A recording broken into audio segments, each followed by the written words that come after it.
Abram lived in the city of Ur, a city of structure, comfort, and idols.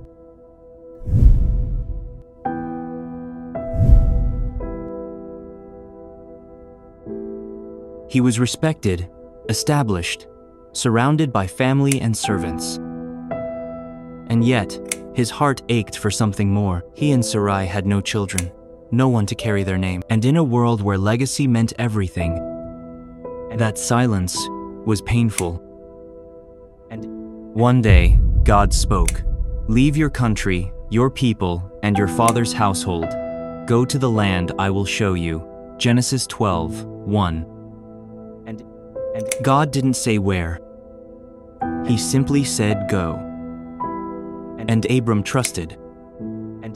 And he was 75 years old, and he left everything behind. And Sarai went with him, quiet, strong, and wounded by years of waiting. And they traveled through Haran, then into Canaan. God showed them the land.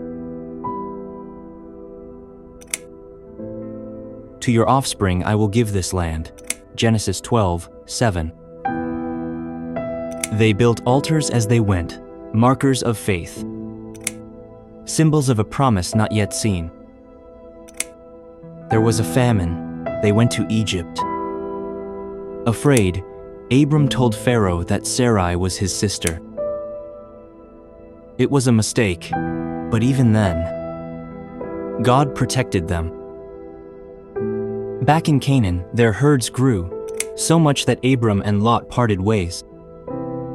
Lot chose the lush valley near Sodom. Abram stayed in the hills. God said to him, "Look around from where you are. All the land you see I will give to you and your offspring forever." Genesis 13:14-15. Still, no child.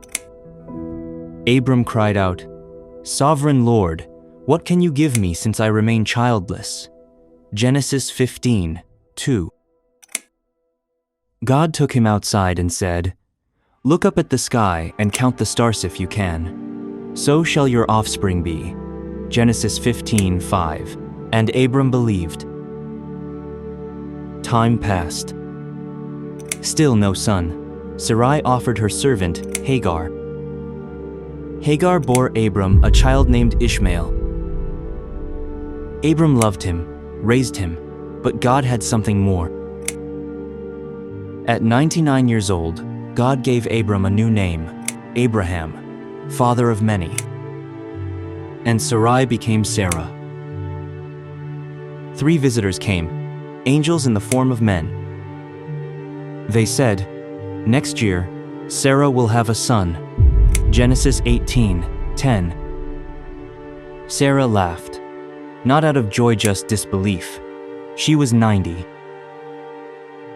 But the Lord asked, "Is anything too hard for the Lord?" Genesis 18:14. And then, a child. Isaac, a name that means he laughs. Isaac didn't conquer kingdoms or part seas, but through quiet faith, prayer, and peace, he carried the covenant forward. His greatest strength was endurance, and his legacy was obedience. Sarah said, "God has brought me laughter." Genesis 21:6. Ishmael was older now, but tension grew in the household. One day, Sarah saw Ishmael mocking. She asked Abraham to send him and Hagar away. It hurt Abraham deeply, but God said, "Do not be distressed. I will make Ishmael into a nation as well." Genesis 21:13. So Abraham sent them with water and bread into the desert. Hagar wept, and God heard. He showed her a well. Ishmael lived, and from him came a people.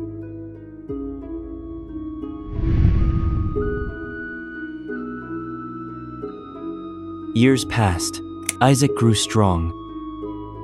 The promise was alive.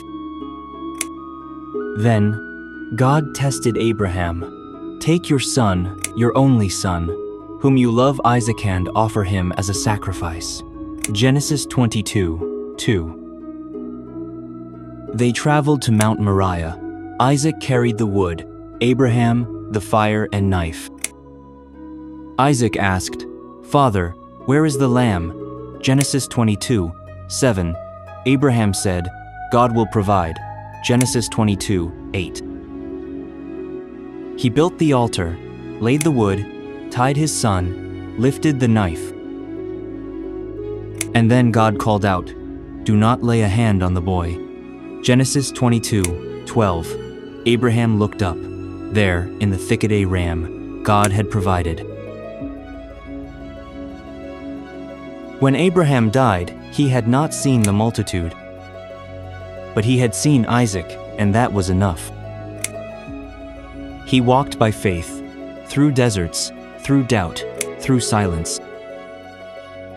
And he discovered that God keeps his promises. Sometimes faith isn't loud. Sometimes it's quiet steps in the same direction.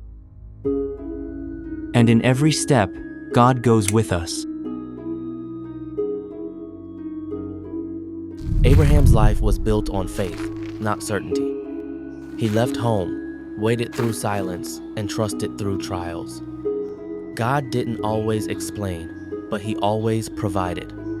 Abraham didn't see the full promise, but he saw enough to believe.